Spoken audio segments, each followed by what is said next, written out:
స్థానిక సంస్థల ఎన్నికల్లో అనుసరించాల్సిన వ్యూహాలపై ఏఐసీసీ రాష్ట్ర వ్యవహారాల ఇన్ఛార్జ్ మీనాక్షి నటరాజన్ దిశానిర్దేశం చేస్తారన్నారు ఎమ్మెల్యే రామ్మోహన్ రెడ్డి.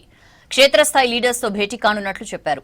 ఈ నెల 31న పరిగిలో పర్యటించనున్న మీనాక్షి స్థానికంగా చేపట్టే శ్రమదానం కార్యక్రమంలో పాల్గొంటారన్నారు. నటరాజన్ గారు అండ్ జనరల్ సెక్రటరీ ఇన్ఛార్జ్ మన తెలంగాణ రాష్ట్రంలో ఉమ్మడి జిల్లా లోపల పెద్ద ఎత్తున కనీసం ఒక 1000 మందికి తగ్గకుండా ఒక 7-8 కిలోమీటర్ల నుంచి 10 కిలోమీటర్ల వరకు పాదయాత్ర చేయాలి.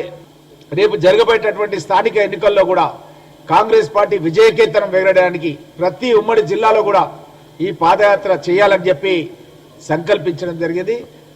మీనాక్షి నటరాజన్ గారి ఆదేశాల ప్రకారం రాష్ట్ర వ్యాప్తంగా దశల వారీగా ప్రతి ఉమ్మడి జిల్లాలో కూడా ఈ యొక్క పాదయాత్ర కార్యక్రమం అనేది ప్రారంభమవుతుంది. ఈ యొక్క కార్యక్రమంలో జిల్లాకు సంబంధించినటువంటి మంత్రులు, ఎంపీలు, ఎమ్మెల్సీలు, ఎమ్మెల్యేలు, సీనియర్ నాయకులంతా కూడా పాల్గొనడం జరుగుతుంది. ఈ పాదయాత్ర సాయంత్రం 5 గంటలకు 31వ తేదీ రోజు రంగారెడ్డి జిల్లా నా పరిగి నియోజకవర్గం నుంచి ప్రారంభమవుతుంది. రంగాపూర్ అనే గ్రామం నుంచి పరిగిలో ఉన్నటువంటి ఇందిరాగాంధీ గారి స్టాచ్యూ వరకు ఈ పాదయాత్ర కొనసాగుతుంది. ఇది మొట్టమొదటి పాదయాత్ర మన తెలంగాణ రాష్ట్రం లోపల. ఈ విధంగా ఇతర రాష్ట్రాల్లో ఆల్రెడీ పాదయాత్రలు జరిగినాయి.